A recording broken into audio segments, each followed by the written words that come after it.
Christ alone will I glory, though I could pride myself in battles won.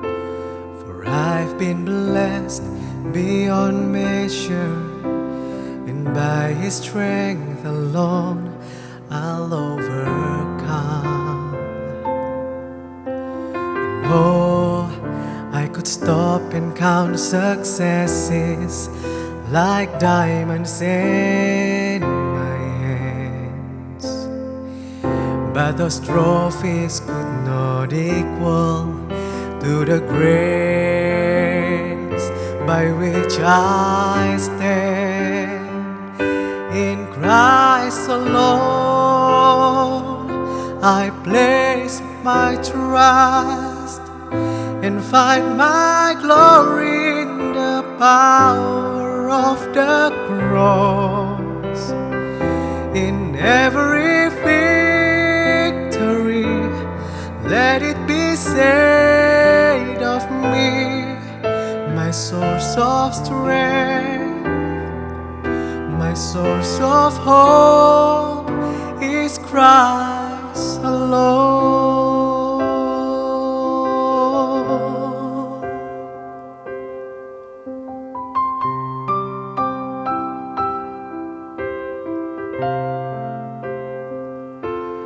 Dalam Kristus ku berikan kemuliaan atas kemenanganku. Sungguh ku terpesona akan kekuatan dan kuasa-Mu. Oh, tak dapat ku mengukurnya, namun semuanya tak dapat melampaui anugerah-Mu yang ku terima dalam Kristus. Ku percaya ada kemuliaan di balik salibnya, dan aku nyatakan kemenangan dari-Mu. Kekuatanku, harapanku hanya Kristus.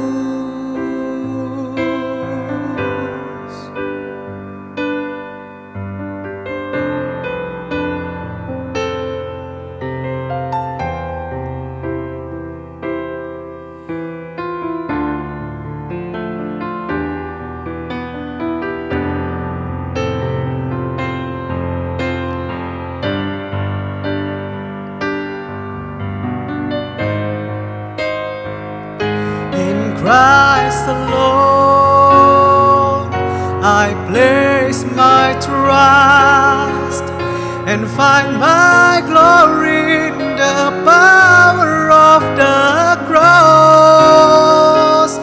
In every victory, let it be said of me, my source of strength,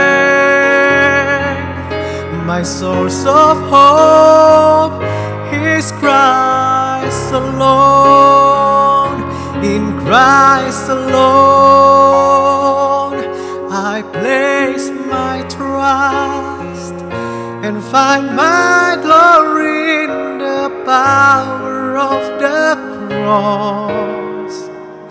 In every victory, let it be said of me, my source of strength, my source of hope is Christ alone. In every victory, let it be said of me, my source of strength, my source of hope is Christ. Christ alone.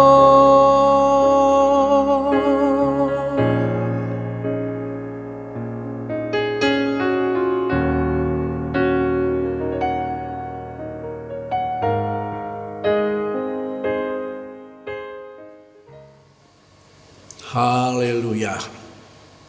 Salam sejahtera dalam kasih Tuhan kita Yesus Kristus. Senang kita kembali bisa jumpa dalam ibadat online ini, yaitu dalam ibadat Paskah atau yang kita kenal dengan Jumat Agung. Sebelum kita masuk lebih jauh dalam firman Tuhan, kita tundukkan kepala untuk kita ada di dalam doa. Kembali kami datang kepadamu Tuhan. Kami berterima kasih untuk semua kebaikan yang sudah Engkau anugerahkan bagi hidup kami. Kami ada sampai saat ini adalah kebaikan-Mu semata. Berikan kami kemampuan untuk bisa mendengar firman dengan baik. Berikan kami kemampuan untuk mengerti firman ini dengan baik, supaya kami bisa menerima berkat dari pelayanan firman Tuhan ini. Dalam nama Tuhan Yesus Kristus kami sudah berdoa. Amin. Nah saudara yang dikasihi Tuhan, pada hari ini firman Tuhan tentunya berkisar kepada apa yang kita kenal dengan Paskah. Orang-orang Ibrani menyebutkan Paskah itu dengan kata Pesah. Orang-orang Yunani memakai kata yang sama dengan kita adalah Paskah. Sedangkan di dalam bahasa Aram itu mereka memakai kata Pasha. Dari ketiga kata yang berbeda hanya sedikit, tetapi maknanya tetap sama, yaitu melewati. Apa maksudnya Paskah itu artinya melewati? Hal ini terambil dari peristiwa yang memang terjadi sebagai sejarah awal Paskah di dalam kitab Keluaran pasalnya yang ke-12 ayatnya yang ke-13, yaitu pada waktu bela ke-10 terjadi di tanah Mesir. Firman Tuhan ini mengatakan, "Dan darah itu menjadi tanda bagimu pada rumah-rumah di mana kamu tinggal. Apabila aku melihat darah itu, maka aku akan lewat daripada kamu. Jadi tidak akan ada tulah kemusnahan di tengah-tengah kamu apabila aku menghukum tanah Mesir." Maka kita lihat tadi di dalam ayat ini, apabila aku melihat darah itu, maka aku akan lewat daripada kamu, jadi tidak akan ada tulah kemusnahan. Darah itu telah meluputkan orang-orang daripada tulah kemusnahan. Sedangkan bagi orang Mesir yang tiap-tiap rumah di dua tiang pintu dan ambang atas pintu tidak ada tanda darah, maka di situ akan terjadi kematian setiap anak-anak sulung, baik dari anak raja, pegawai-pegawai raja, para prajurit, hamba, sampai kepada binatang. Semua anak sulung Tuhan musnahkan. Nah saudara yang dikasihi Tuhan, kita harus tahu lambang anak sulung yang di dalam bahasa Ibrani disebut Bekor, atau di dalam kata Yunani itu disebut Prototokos, yang artinya lambang daripada keperkasaan, untuk melepaskan setiap umat atau Israel dari perhambaan lewat tanda darah. Darah ini sudah menghancurkan setiap kekuatan keperkasaan daripada orang-orang Mesir, sehingga apa yang jadi pada malam itu juga baik raja, pegawai, seluruh rakyat, mereka berkata kepada orang Israel, "Pergi, keluar, nanti kami akan mati." Ini mempunyai makna yang sangat luar biasa. Dengan Paskah, segala kekuatan, segala kuasa yang membelenggu orang-orang dalam dosa akan terlepas. Nah saudara, kalau kita lihat lebih jauh di dalam 1 Petrus pasalnya yang ke-18 dan ke-19, 1 Petrus pasalnya yang pertama ayat 18 dan ke-9 mengatakan, sebab kamu tahu bahwa kamu telah ditebus dari cara hidupmu yang sia-sia yang kamu warisi dari nenek moyangmu itu, bukan dengan barang yang fana, bukan pula dengan perak atau emas, melainkan dengan darah yang mahal, yaitu darah Kristus yang sama seperti darah anak domba yang tidak bernoda dan tidak bercacat. Kamu tahu bahwa kamu sudah ditebus. Paskah berbicara bagaimana Yesus yang datang ke dalam dunia, lalu dia mati di atas kayu salib, dan darahnya itu adalah harga untuk menebus orang-orang berdosa dari kekuatan-kekuatan kuasa-kuasa kegelapan. Dengan terjadilah penebusan, maka orang yang sudah ditebus itu bisa berkata, sekarang saya sudah melewati hidup saya yang dahulu sangat-sangat tidak enak. Saya hanya budak-budak dosa. Tetapi sekarang saya sudah menjadi hal yang baru. Maka Paskah juga bisa saya katakan, bukan hanya sebatas arti kata melewati, tetapi juga artinya berlalu. Yang lama sudah berlalu, yang baru sudah datang. Hanya Yesus yang bisa membuat orang-orang yang ada di dalam hidup yang lama bisa beralih kepada hidup yang baru. Nah saudara, kalau kita lihat di dalam ayat-ayat yang lain, yang saya senang di dalam 1 Korintus pasalnya yang ke-6 ayatnya yang ke-20. Satu bahasa yang lain dikatakan di situ, kamu telah dibeli dengan harganya yang telah lunas dibayar, karena itu muliakanlah Allah dengan tubuhmu.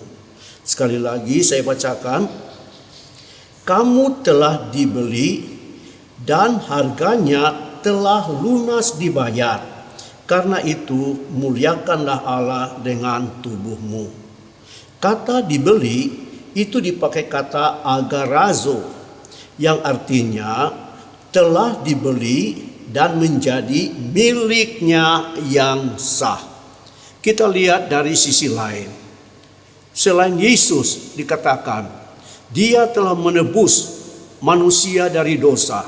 Tapi bahasa yang ada di dalam 1 Korintus pasal 6 ayat 20, di situ dikatakan kata ditebus dipakai kata dibeli. Kamu telah dibeli dengan harganya yang lunas dibayar. Karena itu muliakanlah Allah dengan tubuhmu. Masih mirip ayat yang sama di dalam 1 Korintus pasalnya yang ke-7 ayat 23 mengatakan, kamu telah dibeli dan harganya telah lunas dibayar. Karena itu janganlah kamu menjadi hamba manusia. Maka jelas siapapun juga orang yang percaya kepada Yesus dan terima Yesus, pribadinya itu adalah pribadi yang sudah dibeli oleh Yesus. Yesus sudah bayar dengan harga, yaitu kematiannya di atas kayu salib. Maka jelas saudara yang dikasihi Tuhan, bagi orang yang sudah ditebus oleh Yesus, artinya orang itu sudah dibeli oleh Yesus. Dan orang itu artinya miliknya Yesus. Sekali lagi, orang yang sudah ditebus, orang yang sudah dibayar, orang yang sudah dibeli oleh Yesus, berarti orang itu adalah milik Yesus. Berarti kita semua orang-orang yang percaya kepada Yesus, kita sudah menjadi milik-miliknya Yesus. Dan kalau sudah menjadi milik Yesus, apa yang Yesus mau dari kita? 1 Korintus pasal 6 ayat 20 tadi katakan, Karena itu, muliakanlah Allah dengan tubuhmu. Muliakanlah Allah dengan tubuhmu. Ayat yang bisa melengkapi ayat ini kita lihat di dalam Roma pasalnya yang ke-12 ayat 1, bahkan juga ayatnya yang kedua. Roma pasalnya yang ke-12 ayat 1 dan ayatnya yang kedua. Mengatakan demikian.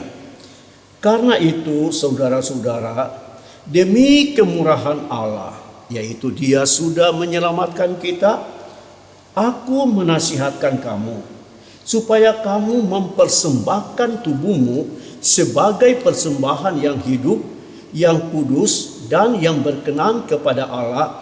Itu adalah ibadahmu yang sejati. Jadi jelas, kalau kita sudah dibeli oleh Tuhan lewat bayaran, lewat tebusan oleh darahnya, maka kita sudah menjadi milik Tuhan. Dan firman Allah katakan, kalau kita adalah milik Tuhan, coba belajar, muliakanlah Allah dengan tubuhmu itu. Roma 12 ayat 1 sudah mengatakan jelas, pakailah tubuhmu sebagai persembahan kepada Allah yang hidup, yang kudus dan yang berkenan kepada Allah. Itu adalah ibadahmu yang sejati. Nah saudara, ibadah yang sejati bukan hanya kita datang ke gereja, duduk, menyanyi, dengar firman Tuhan, lalu pulang. Ibadah yang sejati, kita datang ke gereja dengan hati yang siap untuk memuliakan Tuhan. Kita datang ke gereja dengan hati yang siap untuk mendengarkan firman Tuhan. Kita datang ke gereja dan pulang membawa firman Tuhan itu dan lakukanlah. Maka Alkitab katakan, itulah ibadah. Ibadah itu artinya orang yang mendengar firman Tuhan dan melakukannya dengan setia. Ulangan pasal 28 ayat 1 sampai 14. Kalau engkau mendengar baik-baik firman Tuhan dan engkau melakukannya itu dengan setia, maka segala berkat ini akan menjadi milikmu. Maka jelas kalau kita mempermuliakan Allah dengan tubuh kita, apa yang kita dengar kita lakukan, maka jelas berkat-berkat firman Tuhan itu akan menyertai kita selalu. Demikian juga yang kita lihat di dalam 1 Korintus pasalnya yang ke-7 ayat 23 mengatakan hal yang sama tadi. Kamu telah dibeli dan harganya telah lunas dibayar. Janganlah menjadi hamba manusia. Kalau saudara sudah ditebus oleh Tuhan, saudara sudah dibayar, saudara sudah dibeli dan sudah menjadi miliknya Tuhan, saudara patut memperhambakan dirimu hanya kepada Tuhan, bukan kepada hamba manusia. Artinya, saudara tahu merendahkan dirimu di hadapan Tuhan. Karena apa? Untuk membeli saudara itu tidak gampang. Saya katakan sekali lagi, untuk membeli saudara itu harganya tidak murah. Kalau kita lihat di dalam Injil Lukas pasalnya yang ke-23, Lukas pasalnya yang ke-23, lalu kita melihat ayatnya yang ke-46. Lukas pasal 23 ayat 46 mengatakan, atau saya baca ayat 44. Ketika itu hari sudah kira-kira jam 12, lalu kegelapan meliputi seluruh daerah itu sampai jam 3, sebab matahari tidak bersinar dan tabir bait Allah, bait suci terbelah dua. Lalu Yesus berseru dengan suara nyaring, "Ya Bapa, ke dalam tanganmu kuserahkan nyawaku. Dan sesudah berkata demikian, ia menyerahkan nyawanya. Dan ketika kepala pasukan melihat apa yang terjadi, ia memuliakan Allah, katanya, sungguh orang ini adalah orang benar. Nah saudara, sangat-sangat baik Yesus untuk menebus kehidupan kita dari dosa. Dia banyak menderita kesakitan. Yesaya 53 ayat 1 sampai 9 di situ mencatat jelas, walaupun dalam bentuk-bentuk nubuatan, semua pelanggaran kita, semua dosa-dosa kita, pemberontakan kita telah ditanggung oleh Yesus. Untuk keselamatan kita, Yesus sudah pikul. Dan puncaknya, dia bayar dengan mati di kayu salib. Dia berkata, ke dalam tanganmu kuserahkan nyawaku. Dan di dalam Injil Yohanes pasalnya yang ke-19 ayat 30, dia katakan sudah selesai. Dengan ucapan sudah selesai, berarti dia telah selesai untuk membayar kita dari perhambaan dosa. Untuk itu, saudara yang dikasihi Tuhan, mari kita belajar untuk merenungkan firman Tuhan dalam kebaktian Paskah ini. Tadi itu kita itu siapa?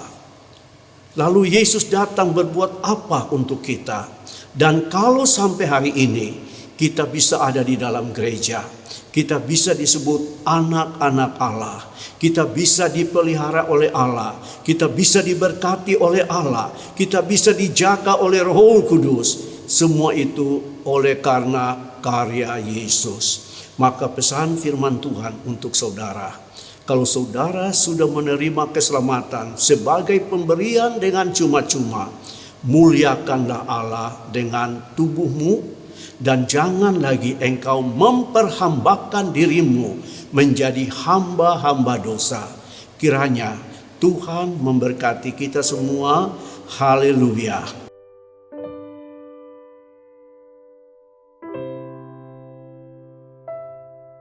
Puji Tuhan, saatnya kita masuk dalam perjamuan Tuhan. Sidang jemaat, kita bangkit berdiri bersama-sama. Dengan tangan kanan kita memegang roti yang sudah kita siapkan. Kita angkat tinggi di atas kepala kita sebagai tanda kita menghormati tubuh Yesus, yang karena kita, tubuh itu telah dihancurkan, dan dengan bilur-bilurnya kita semua bisa disembuhkan. Saya bacakan ayat firman Tuhan, dan sesudah itu kita akan makan bersama-sama. Sebab apa yang telah aku teruskan kepadamu telah aku terima dari Tuhan Yesus, bahwa Tuhan Yesus pada malam waktu ia diserahkan mengambil roti, dan sesudah itu ia mengucap syukur atasnya, ia memecah-mecahkannya dan berkata, inilah tubuhku yang diserahkan bagi kamu. Perbuatlah ini menjadi peringatan akan aku. Dalam nama Tuhan Yesus Kristus, kita makan bersama-sama.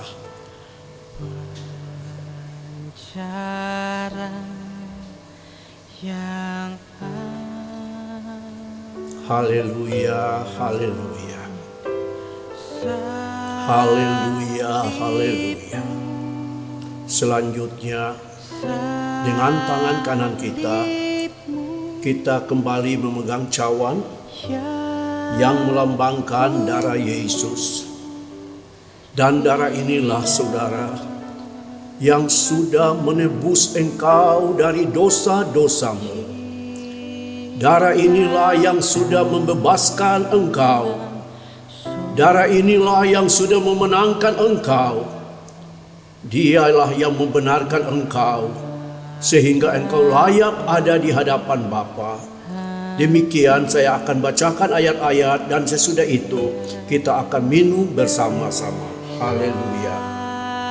Demikian juga ia mengambil cawan sesudah makan, lalu ia berkata, cawan ini adalah perjanjian baru yang dimeteraikan oleh darahku. Berbuatlah ini setiap kali kamu meminumnya menjadi peringatan akan aku. Di dalam nama Tuhan Yesus Kristus, kita minum bersama-sama.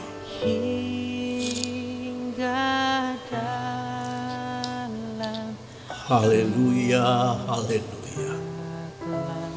Haleluya, haleluya. Berikanlah syukurmu kepada Tuhan. Berikanlah syukur dan terima kasihmu kepada Tuhan.